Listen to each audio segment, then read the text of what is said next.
So here, an important question when we're talking about this is, are we producing too much or too little? Are we over-consuming or under-consuming?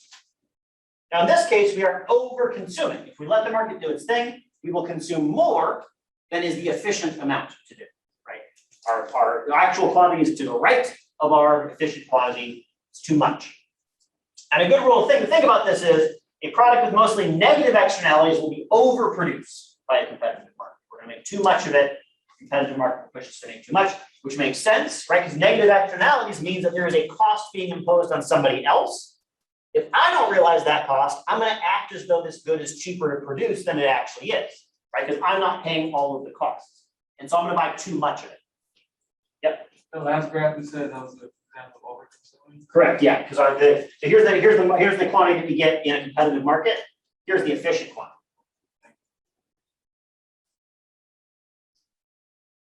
Similarly, a product with mostly positive externalities that mostly benefits other people will be underproduced by a competitive market, which again makes sense. Some of the benefits of this good go to other people, not me. I'm not going to realize those benefits, and so I'm going to act as though this product is not as beneficial as it is, and so I'm going to buy less of it than would be the efficient.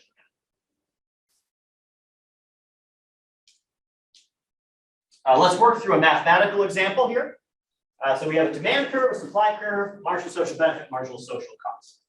So out price equals 100 minus QD, supply price equals 20 plus QS. So the first thing we're going to do, we're going to find market equilibrium, which we can do the exact same way we always have done, right? No changes there. We have supply, we have demand. We'll solve them together to get our equilibrium.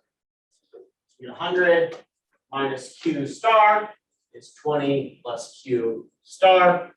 That gives us 80 equals 2Q star, and our Q star is 40. So our market quantity, we'll call that QC for competitive, market quantity, it's going to be 40. So if the market is allowed to do what it will produce 40 units.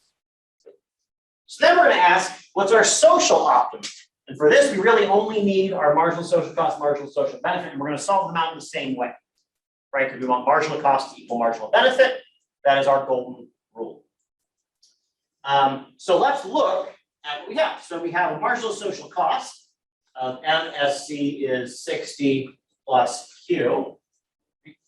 Then we have a marginal social benefit of 100 minus Q. Now, here's a question. Does this good have any negative externalities, and how can we tell?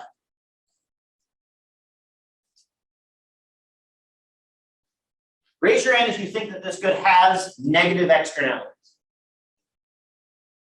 All right, keep up hands. Raise your hand if you think it does not have any negative externalities.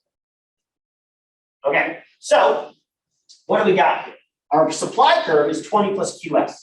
Right, the private marginal cost of producing a unit of this good is 20 plus QS. So the first unit of the good costs them 21, the second costs them 22, and so on. The marginal cost, the marginal social cost, is 60 plus Q.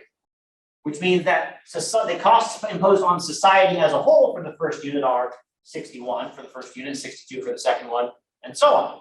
This marginal social cost is higher than the private marginal cost, which means that there is a negative externality. Specifically, every unit of this good that is produced imposes 40 units of damage on other people. Okay? That's how we can tell that there is an externality here, because we've taken that supply curve and they're no longer the same. The marginal supply curve is sitting on top. Right? And so that's how we know there is a negative externality. Our follow-up question, are there any positive externalities in this market? Raise your hand if you think that there is a positive externality. Raise your hand if you think there is not a positive externality. Yeah, there's no positive externality here. The private benefit is 100 minus QD. The social benefit is also 100 minus Q.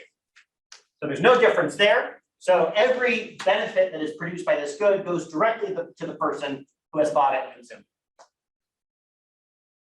So let's solve these two out together.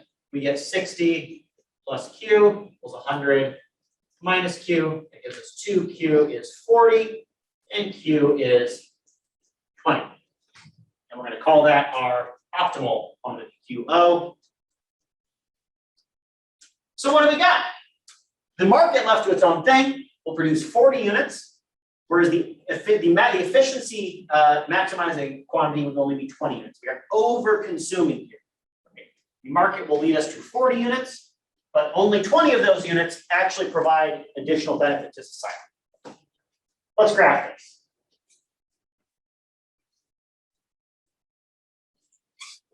So we have our demand curve, which is the same as our marginal social benefit curve, right? They're the exact same 100 minus Q. We have our supply curve, and then above that, we have our marginal social cost curve. We look for a supply and demand cross, that's right here. That's going to be our quantity of 40. We look for a marginal social cost and marginal social benefit cross, that's right here.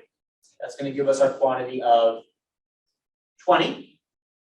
And if we wanted to find our deadweight loss, we would say, okay, well, here's our efficient quantity. Here's the quantity that we're actually at. Follow this up here. Every unit that we went beyond 20, we added all these costs, but only got these benefits from society's point of view. And so this area from here to here, that's going to be our deadweight loss.